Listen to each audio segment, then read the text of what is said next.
सबको जय यीशु की। प्रिय दर्शकों, सत्संचार स्टूडियो में मैं आप सभी लोगों का हार्दिक स्वागत करता हूं और आज के दिन में हम सबों के बीच में अपनी बुलाहट की कहानी को हम सबों के साथ बांटने के लिए हमारे बीच में आने वाले हैं father alliance mark D'Souza. Father alliance mark D'Souza Bareilly धर्म क्रांति के एक सीनियर पुरोहित हैं, एक कर्मठ पुरोहित हैं और बहुत ही सरल और सादा जीवन व्यतीत करने वाले पुरोहित हैं। लगभग 44 साल की पुरोहिताई का अनुभव उनके पास है। इसलिए मैं उम्मीद करता हूं निश्चित रूप से हम सबों के लिए बहुत सारी बातें प्रेरणा के स्रोत बन जाएंगी। उनके कर्मठ जीवन के अनेक उदाहरणों को सुनते हुए हम सबों को प्रेरणा मिलेगी। तो आज के दिन में मैं आप सभी दर्शकों की ओर से मैं स्वागत करना चाहता हूं फादर एलायस मार्क डिसूजा को। फादर जी, सत्संचार स्टूडियो में आपका स्वागत है। धन्यवाद। और आज के दिन में आप अपनी जुबानी में अपनी बुलाहट की कहानी को हमारे दर्शकों के साथ साझा करेंगे। तो सबसे पहला सवाल आपसे है, आप अपने बारे में, अपने परिवार के बारे में तो आप परिचय हम सबों को, हमारे दर्शकों को देने का कष्ट करें। और जैसे आपने मुझे बताया मेरा परिचय देने के लिए, मेरा नाम फादर एलायस मार्क डिसूजा है। मेरा पिता का नाम है जोसेफ मौरी डिसूजा। मेरा माँ का नाम है बेनेडिक्टा पिंटो। हम 5 बच्चे हैं। सबसे बड़ी बहन है, उसके बाद 4 भाई लोग हैं और मेरा नंबर 3 है।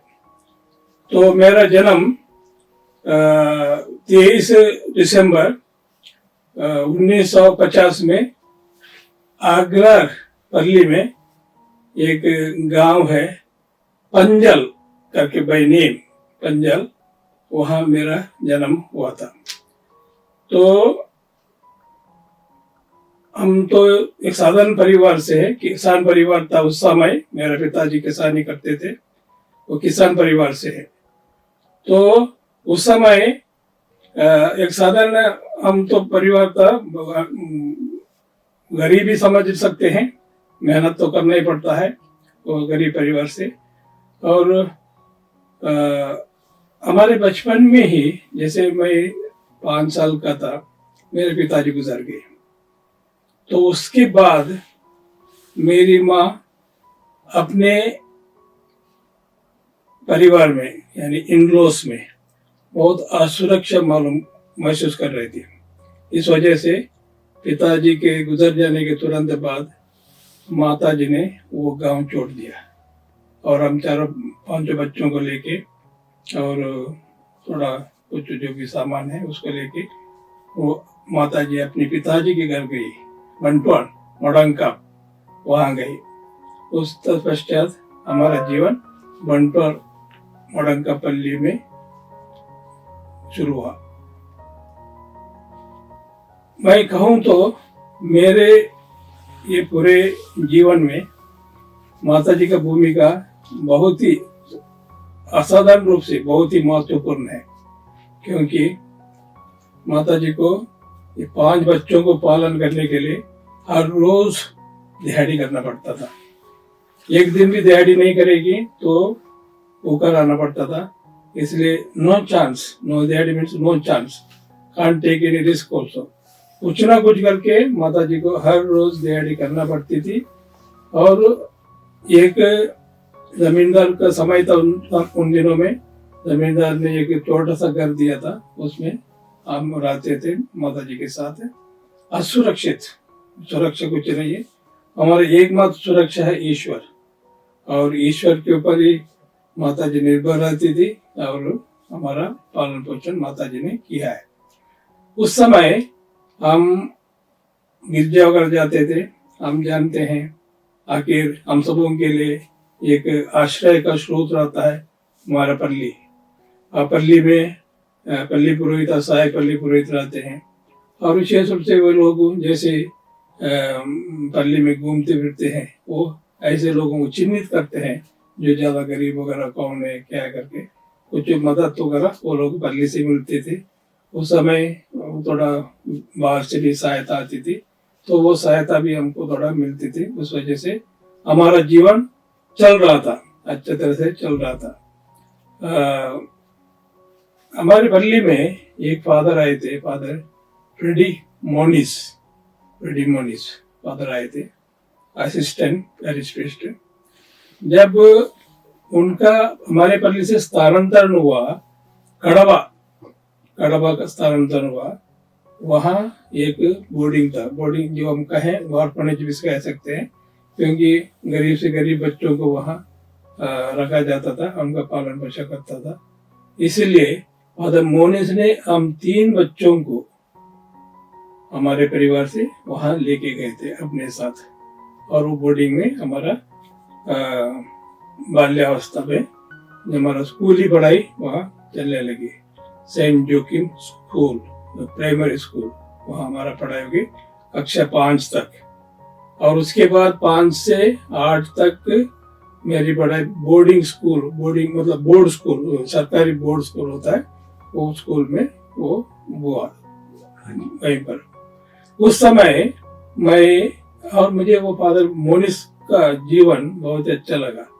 वो बहुत ही सीधा साधा थे, प्रार्थना बहुत करते थे, उनके प्रवचन में बहुत ज्ञान था और सुनने के लिए भी अच्छा लगता था, और मन परिवर्तन करता था, लोगों का बहुत मन परिवर्तन करता था। जितने लोग भी विशेष रूप से जिन प्रकार की परिस्थितियों में भी गुजर रहे हैं, वहां से उनको एक जीवन का एक किरण मिलती थी उनके भाषण में, उनके प्रवचन में, तो अच्छा लगता था। और ये प्रवचन के द्वारा ही और उनके जीवन के द्वारा बार बार वो हमारे बीच में घूमते फिरते थे बच्चों के साथ। मुझे देखकर ऐसे अच्छा लगा, मुझे भी एक फादर बनना है। और अच्छा, तो आपको उस फादर का जीवन, प्रार्थनामय जीवन से आपको प्रेरणा मिली और आपके अंदर एक जिज्ञासा जाग गई कि मैं भी इस फादर के भांति एक दिन पुरोहित बनूंगा। तो बहुत अच्छी बात है, आपकी मम्मी ने आपके पिताजी गुजर जाने के बाद सारी जिम्मेदारी संभालते हुए, दिहाड़ी करते हुए, आप सभी लोगों को जैसा भी अच्छी तरह से हो सकता वैसे आप लोगों का पाला पोसा, और इस फादर के माध्यम से आपको बुलाहट मिली।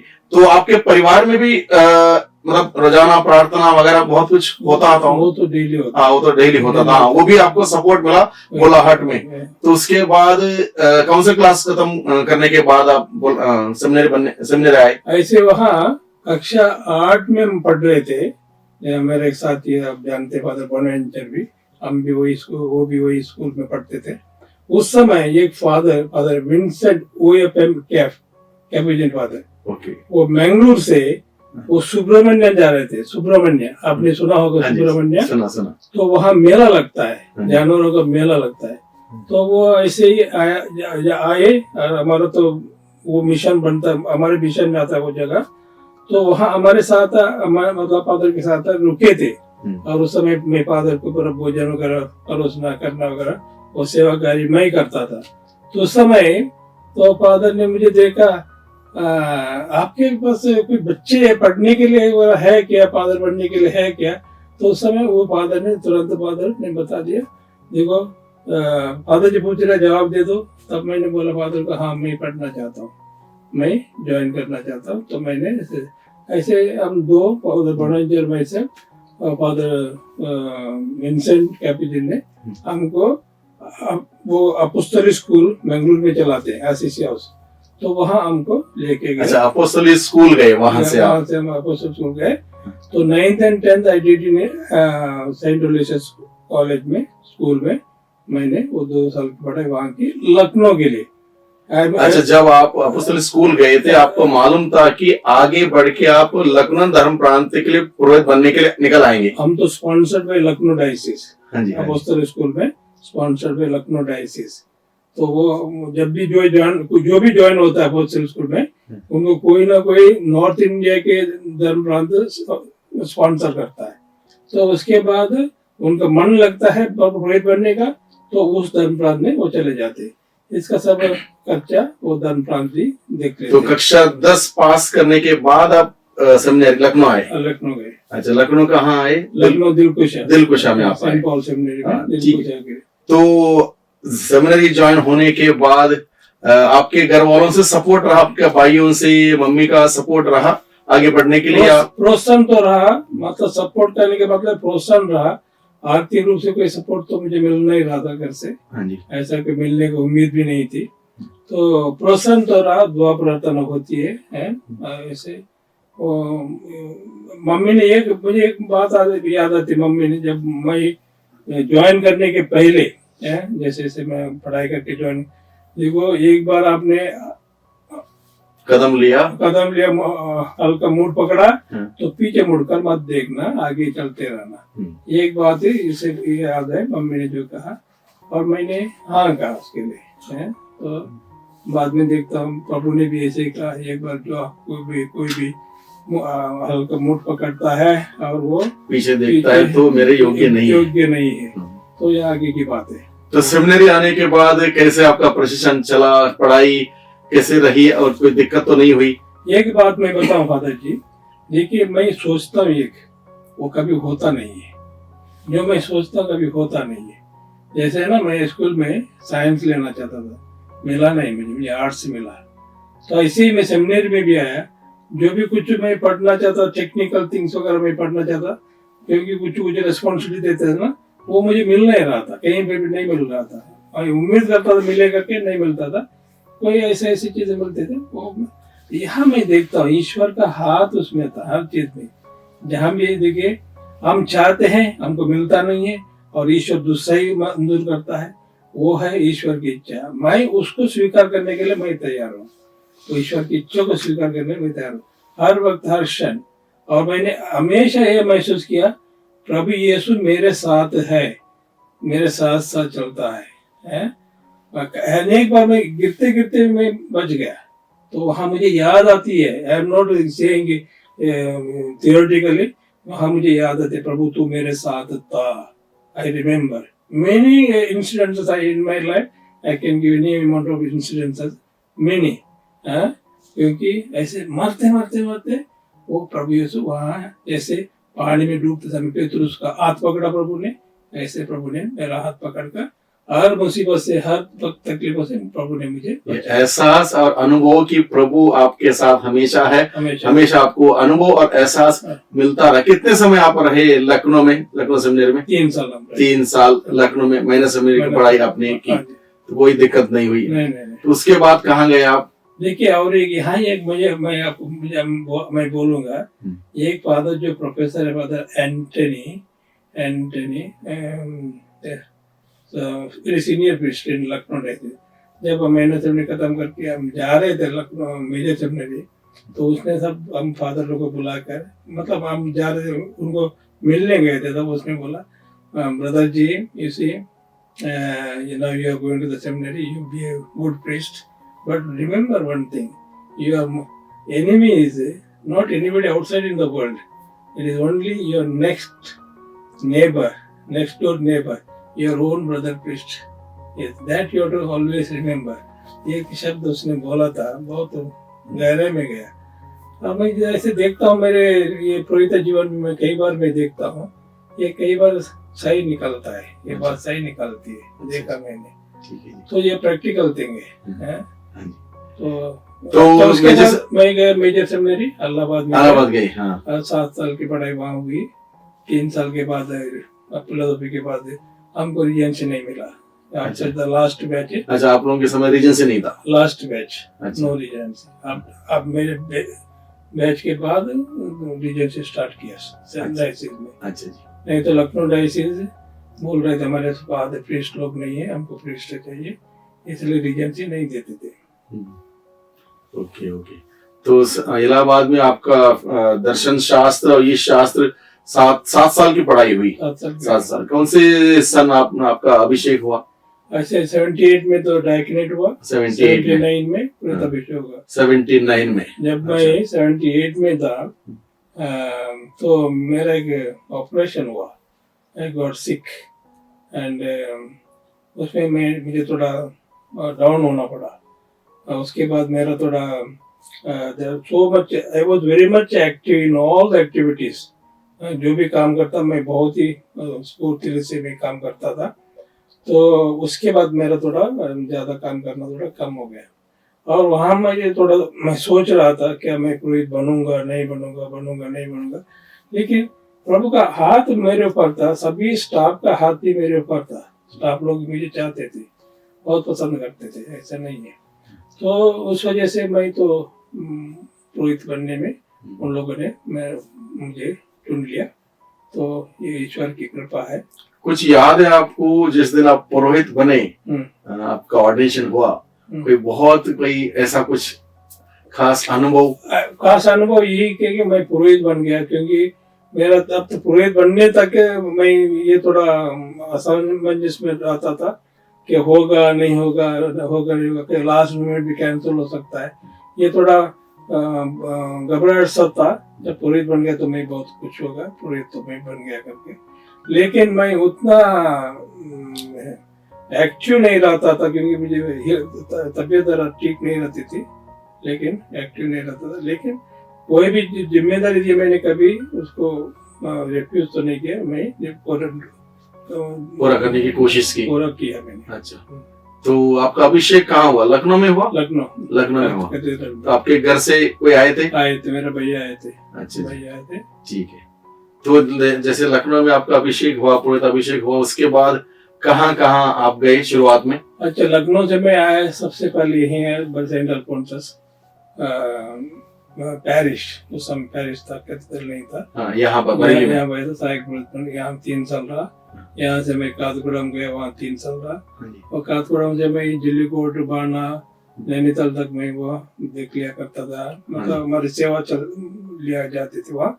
तो बवाली भी, तो ये जगहों में सेवा दिया। उन दिनों आप कैसे जाते थे? उन दिनों में इतनी सुविधा नहीं, जैसे आज के दिन में सुविधा है, तो आप कैसे जाते थे उन दिनों में?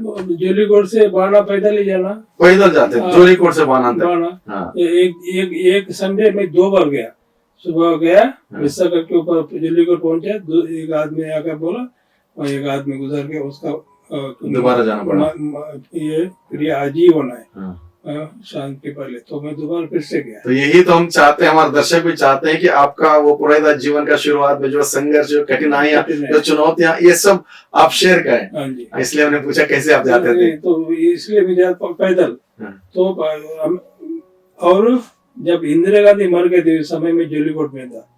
उस समय मैं कोई बस नहीं था, करीब 1 हफ्ता तक कोई बस वगैरह नहीं था। मुझे नैनीताल जाना था, तो जोलीकोट से मैं पैदल नैनीताल गया।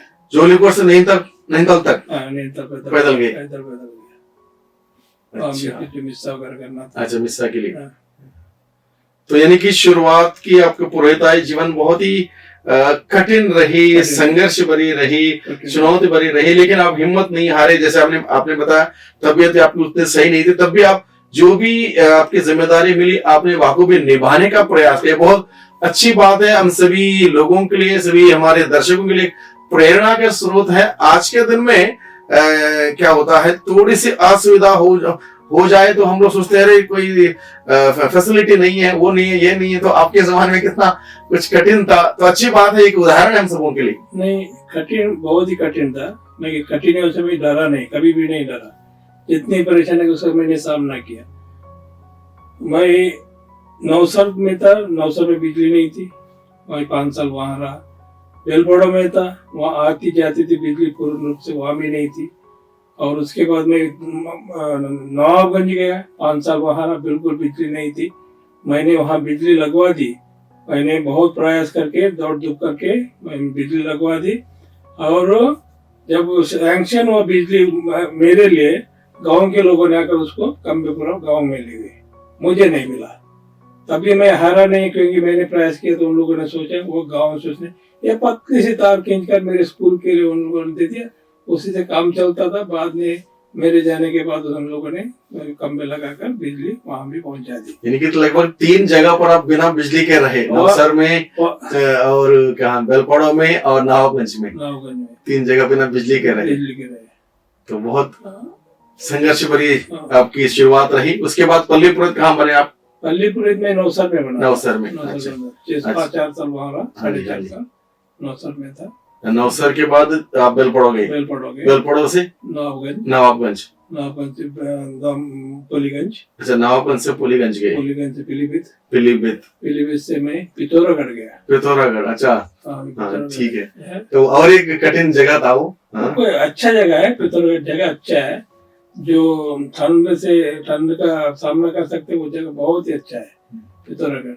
हाँ जी, उसके बाद चोरगुलिया गया, हाँ जी, चोरगुलिया से मैं सेमनेरी गया, सेमनेरी से फिर से मैं नवाबगंज भेजा, अच्छा नवाबगंज से फिर से चोरगुलिया गया 5 साल के लिए, और नवाबगंज से मैं अभी समय टनकपुर पे। हाँ जी।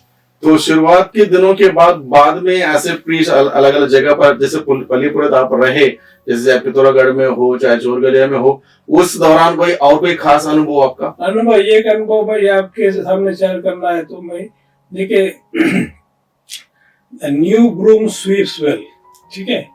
तो मैं पहले बार पल्लीपुर बन गया, ड्रीम्स तो बहुत थे, बहुत आर्थिक रूप से उनको सुधार करने के लिए, क्योंकि गरीबी सबके पास है। लेकिन मेरे पास उतना अनुभव तो नहीं था इनके साथ क्या करना करके, इसलिए लोगों से मैं कई बार धोखा खाया, बहुत बार। एक बार आप जानते हैं शुगर केन फैक्ट्री बेचते, पर्चियां मिलती है, पहला है ना, फर्स्ट चांस। तो फादर जी देखिए मेरे पास पर्ची है, थोड़ा पैसा चाहिए, अब जब छूटेगी तो आपको ये पैसा आप रख लेना, अभी थोड़ा पैसा दे दो। तो believe they are poor people, गरीब है, तो मैंने पैसा दे दिया, पर्ची ले लिया। और ये तो उनका हर समय सेम काम है, हर समय का ऐसे चलता उनका। तो मैं जब पर्ची टूटने का समय आ गया तो मैं जा गया पर्ची लेके पैसा लाने के लिए, वहां बोलता ये पर्ची आपके कर्जा में कट गई है। इनका ऊपर कर्जा था ना, हाँ, कर्ज में कट गई, काट लिया था, वो काट दिया, पर्ची कट गई। उनको तो पता था ये उसमें कटेगा करके, आपको पता नहीं था? मुझे पता नहीं। आपने दया दिखाई और दे दिया और नुकसान हुआ। अच्छा। तो उसने, सभी लोग ऐसे करते थे, बाद में बोलते फादर जी हम दे देंगे, हम पैसा हम दे देंगे। और फिर से लास्ट शुगर केन की लास्ट, जब फिर से लास्ट होता है तो वो पर्ची अगले साल के लिए मिलेगा, ऐसे करके। तभी मैं, और वहाँ एक मैं घटना आपको बताऊंगा। देखिए ये लोग जमीन गिरवी रखते थे, तो मैंने सोचा अब इनकी जमीन मैं छुड़ा के इनको दे दूंगा। सब जवान लोग हैं, लड़के शादीशुदा है, और उनके पास जमीन नहीं है, जमीन गिरवी है, मैंने छुड़ा के उनको दे दिया। और एक दो लोगों को मैंने दे दिया, तो 2 लोगों को दे दिया, जमीन मैंने छुड़ा दिया, उनकी खेत भी मैंने जोता, बीज भी मैंने दे दिया, खाद भी दे, सब कुछ मैंने बुआई कर पर कहते ये तुम्हारे लिए, जब गन्ना काटोगे मेरा पैसा मुझे लौटा दो, जमीन तुम ले लो और बाकी तुम करते रहना, इतने मैंने बोला था। जैसे गन्ना ऊपर आ गया, जैसे ऊपर अच्छा लगा उनको, ऐसे ऐसे ऊपर आते, फिर से उसने सरदार को बोला कड़े गन्ने के फसल के साथ उसने गिरवी रखा दोबारा मेरे अनुमति के मगर, तो ऐसे रखा, ऐसा होगा। अच्छा दूसरी बात है, जिन लोगों को मैंने ये गिरवी, नवा युवक है ना, उनको मैंने ज्यादा मदद की ना, और वही लोगों ने मेरे ऊपर हमला भी किया। कहाँ पर? नौसर में। हाँ जी, वो रात को आए थे 2 लड़के रात को आकर आपके ऊपर हमला किया? हमला किया, मतलब मैं तो खाने के कमरे में था, वो लोग आए, मैं अकेला हूँ, अकेला, तो खाने का कमरा और बेडरूम। हाँ जी, हाँ जी। तो मैं खाने, उस समय गेट वगैरह बंद नहीं करता था, बहुत लोग आना जाना रहता था, कोई ये ना, इतने मैंने सोचा भी नहीं है। जैसे मैं खाने कमरे में था, ये ऐसे गेट में उसका मेरे बेडरूम में गए थे। हाँ जी, ठीक है, बेडरूम में गए थे। मैं फिर से बता रहा हूँ, प्रभु आपके साथ है। तो वो शनिवार के दिन था, जुलाई 31 शनिवार था।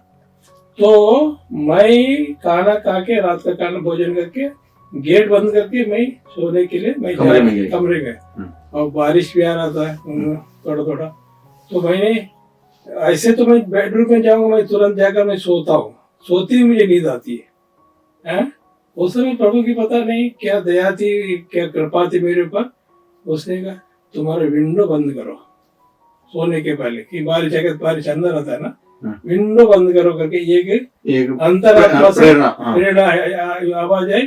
तो मैं वो विंडो बंद करने के लिए गया, वहाँ अलमारी थी, वहाँ विंडो थी, इसके बीच में थोड़ा सा जगह था, वहाँ ये चादर ओढ़ के ये आदमी वहाँ खड़ा है, घर के अंदर, आपके कमरे के अंदर बेडरूम में। हाँ।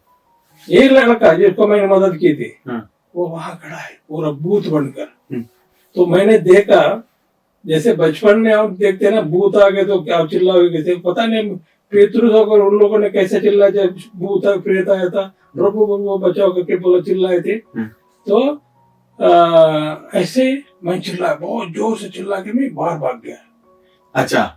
बाहर भाग गया, भागते समय गेट की चाबी कमरे के अंदर आ गई। तो तब मुझे याद आ गया, उसी समय याद आ गया, उन दिनों में वहाँ कच्चा बनियान वाले घूमते थे, रात को आते थे, एक ग्रुप करके आते थे, किसी को अटैक करके, डराने के लिए और चोरी करने अटैक करके चोरी करके जाते थे। डराना नहीं, चोरी करके जाते थे। तो मैंने सोचा यही कच्चा बनियान वाला करके सोचा। तो मैं सोचा अब ये चाकू लेके आएगा मेरे पीछे, और तुरंत वो चाकू लेके आया। तो मैंने उसको तो हाथ पकड़ा, हाथ पकड़ के कुत्ता था अंदर, वो काटने आता था, तो मैं मेरा पैर देता था उसको, ना काटेगा क्योंकि कभी कभी काटेगा, उसको ताकत ज्यादा होती है गुस्से में वगैरह, जैसे बचने के लिए। मेरे पास एक लड़का था, छोटा लड़का था, रफायल करके, तो वो दूसरे कमरे में था। तो मैंने उसको बोला, बेटा जाओ मेरे कमरे के अंदर जाओ, ऐसे जगह चाबी रखिए, गेट खोलो। ये आदमी कमरे के अंदर था?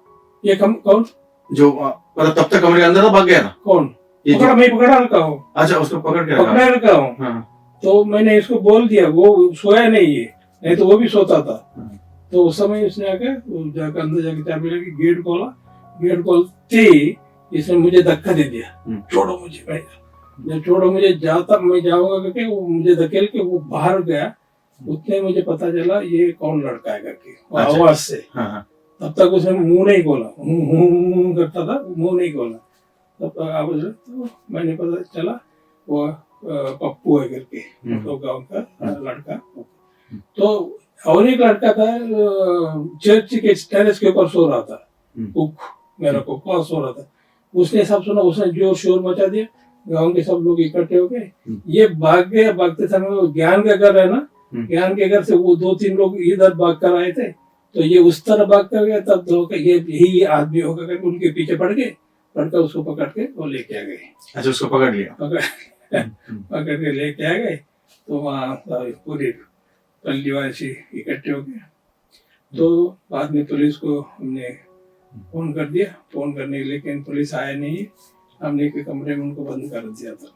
तो कुल मिला के प्रभु ने आपको इस भयानक एक प्रकार का दुर्घटना हम कह सकते हैं, इससे प्रभु ने आपको बचाया। जैसे हम लोग स्रोत ग्रंथ में लिखते हैं, आपके बगल में भले ही हजारों ढेर हो जाए, किंतु तुमको कुछ नहीं होगा। उस प्रभु ने आपको उस भयानक उस कांड से आपको बचा के रखा। आपने बहुत सुंदर तरीके से हमारे दर्शकों के बीच में आपने शेयर किया है, बहुत धन्यवाद। बहुत सही है। हाँ, उसके बाद मेरा और एक सवाल आपका है, जैसे लोग पुरोहितों को देखकर समझ लेते हैं कि इनके पास सब कुछ है, पैसा है, गाड़ी है, बंगला है, और ऐसे विचारधारा रखने वाले लोगों के लिए आपका क्या संदेश है? क्योंकि आप इतने संघर्ष बचपन में करते आए हैं, एज ए प्रीस्ट संघर्ष करते आए हैं, तो आप क्या संदेश देंगे ऐसे मानसिकता के लोगों के लिए? ऐसी मानसिकता के लोगों के लिए उनको ये ट्रेनिंग ही है ना, करना थोड़ा सही रहता है। और मैंने जितने लोगों को मैंने मदद की है ट्रेनिंग के लिए और प्रशिक्षण के लिए वगैरह ना, ट्रेनिंग हो गई, प्रशिक्षण सब हो गए, लेकिन कोई कामयाब नहीं हुई। ये तो मेरी दुख की बात, ये कहानी है, ये है वो कामयाब नहीं हुई। क्योंकि इसलिए नहीं हुए क्योंकि उसमें वो सहायता में उनका कोई पसीना नहीं था। पसीना उनका वो पैसे की कीमत या आपने जो उदारता दिखाई उसकी कीमत उनको पता नहीं चली, इसलिए उसका फायदा वो उठा नहीं पाए। बहुत भले ही उन लोगों ने प्रशिक्षण, जैसे मैंने 13-14 लोगों को मैंने ड्राइविंग सिखा दिया, उसमें एक ने भी ड्राइविंग का काम नहीं किया। अच्छा, आपने ट्रेनिंग कराई यहाँ बरेली में? बरेली में 3 महीने 4 महीने रख के तक मैंने ट्रेनिंग कराई, लेकिन उन्होंने वो काम नहीं किया। काम उसमें नहीं हो गया। अच्छा, आपने अपनी तरफ से कोशिश की कि इनको थोड़ा आगे बढ़ाया जाए, थोड़ा ट्रेनिंग दिया जाए, लेकिन बस उन्होंने काम नहीं किया। लेकिन वही लोग सोचते हैं कि फादर के पास सब कुछ है, तो उनके लिए आप क्या कहोगे? अभी ऐसे लोगों के लिए वो एक प्रशिक्षण ही की चीज है फादर जी, बार बार। लेकिन ऐसे करके हमको छोड़ना नहीं है, हमको पीछे नहीं हटना चाहिए। हमारी जनता है, मेरे बच्चे हैं, तो ऐसे सोचेंगे, मेरे बारे में सोचेंगे कि मैं उनको भगा थोड़ी सकता हूँ। उनके साथ ही मुझे रहना है, उनको स्वीकारना है। अलग अलग तरीके से और उनको सिखाया जाए, बताया जाए, समझाया जाए और थोड़ा आगे बढ़ने के लिए प्रोत्साहन किया जाए। आगे भी जगह छोड़ करके उनको तो जीना पड़ता है, जीना ही पड़ेगा, तो छोड़ तो खाएंगे ही। तो ये तो है। ठीक है, बहुत सुंदर तरीके से आपने शेयर किया अब तक। तो और एक प्रश्न हमारा है, तो जैसे अभी कोई पुरोहित बनने के लिए या धर्म बहन बनने के लिए आजकल बुलाहट बहुत कम हो रही है, तो क्या संदेश आप देना चाहेंगे लोगों को? कैसे बुलाहट के प्रति कैसे लोग जागरूक होंगे, क्या संदेश देना चाहेंगे? बुलाहट देखिए, बुलाहट कम हो गए, बहुत कारण है, एक ही कारण नहीं है। पहले जमाने में एक माँ बाप के लिए 12, 13, 15 भी बच्चे होते थे, और विशेष रूप से परिवार में ये भी दुआ प्रार्थना होती थी कि हमारे परिवार से कोई ना कोई प्रभु की सेवा में चले जाए। हाँ, परिवार की प्रार्थना में ये दुआ की जाती थी, हमारे परिवार से कोई एक पुरोहित बनने के लिए, धर्म बहन बनने के लिए जाए, ये प्रार्थना हुआ करती थी। अभी माँ बाप से प्रोत्साहन भी मिलता था। आजकल क्या है फादर जी, एक बच्चे 2 बच्चे होते हैं। हाँ जी। अब ये बच्चों से वो माँ बाप अलग होना नहीं चाहते। फिर भी मेरा एक विश्वास है, ये बुलाहट है तो ईश्वर का एक देन है, वरदान है। यदि ईश्वर बुलाता है, हम कोई नहीं रोक सकते। पहले एक ही बच्चा क्यों ना हो, वो भी, क्योंकि कई उदाहरण है मेरे पल्ली में है एक ही बच्चा, एक ही लड़का है, माँ बाप भी बुजुर्ग है, अब माँ बाप भी उनको बोलते तुम जाओ फादर बनो करके। लड़का भी जाता फादर बनता है, लड़का भी पीछे मुड़कर नहीं देखता है मेरे बाप के लिए, माँ बाप के लिए कौन आधार है, ये भी नहीं देखता है। प्रभु है, आखिर सबके लिए प्रभु है। आपका कहने का तात्पर्य ये होगा, अगर बुलाहट में आगे बढ़ना हो, मेन घर की पारिवारिक प्रार्थना और प्रार्थना में बुलाहट के लिए प्रार्थना किया जाए। प्रभु की बुलाहट अगर आ जाए तो कोई उसको रोक नहीं सकता। ठीक है, बहुत अच्छी बात है, नहीं रोक सकता। तो हमारे दर्शकों के लिए एक खास संदेश आप देना चाहेंगे? देखिए, मेरे पुरोहित जीवन में मैंने 3 चीजों को मैंने विशेष महत्व दिया है। ये जैसे मेरे प्रशिक्षण में मुझे मेरा स्पिरिचुअल फादर डायरेक्टर है, उसने मुझे बताया था, देखो कभी भी आज्ञा उल्लंघन नहीं करना, आज्ञा पालन हमेशा करना। जो भी आज्ञा हो आपको उसको पालन करना है, अधिकारी आता है उसको पालन करना है। भले ही आपके विचार अलग हो, आप बोल सकते हैं, लेकिन पालन आपको जरूर करना है। ये एक मैंने बहुत दृढ़ता से मैंने ले लिया, आज्ञा पालन। I never say no to my superiors whenever anything is asked for. दूसरी बात है, मेरे जीवन में मैंने सहनशीलता, पेशेंस भरपूर मात्रा में मैंने बनाए रखी है। कभी मैं गुस्सा नहीं करता हूँ। सभी लोग बोलते हैं, बहुत परेशान भी होते हैं, आपको गुस्सा क्यों नहीं आता है? एक उदाहरण में बोलूंगा तो, मैं पीलीभीत में था, अब मेरे पहले फादर रेमंड थे। रेमंड जोर से चिल्लाएंगे तो पूरे बिल्डिंग में उनकी आवाज गूंजती थी, और मैं हूँ, मेरा आवाज कहीं जाता भी नहीं है। और इससे सिस्टर जी नाराज थी, आपको गुस्सा नहीं आता, आप चिल्लाते नहीं है, इसलिए सब लोग ऐसे ऐसे करते हैं। तो एक दिन बंद में जोर से चिल्लाए, और सिस्टर वहां थे, वो तो डर गए। तो मैंने बोला देखो, इसीलिए मैं चिल्लाता नहीं हूँ। मेरे विचार मेरा भी तरीका होता है डील करने का। मैं डील तो करता हूँ, किसी को मैं तो डीला तो नहीं छोड़ता हूँ, शक्ति तो बनाए रखता हूँ, लेकिन तरीका अलग है। लेकिन चिल्लाता नहीं, गुस्सा भी नहीं करता। और तीसरी बात है नम्रता, बहुत नम्र बनकर रहना, कभी घमंड नहीं करना, क्योंकि घमंड से कोई हासिल नहीं होता है, कोई हम पा ही नहीं सकते हैं। तो ये घमंड है ना, घमंड ईश्वर भी कहते, जो घमंड करता है वो ऊंचे स्थान से वो नीचे गिर जाता है। घमंड ही कारण बनता है। हर एक राजाओं को भी गिरने का पहला कारण होता है वो घमंड होता है। जब घमंड होता है हम ईश्वर से दूर चले जाते हैं।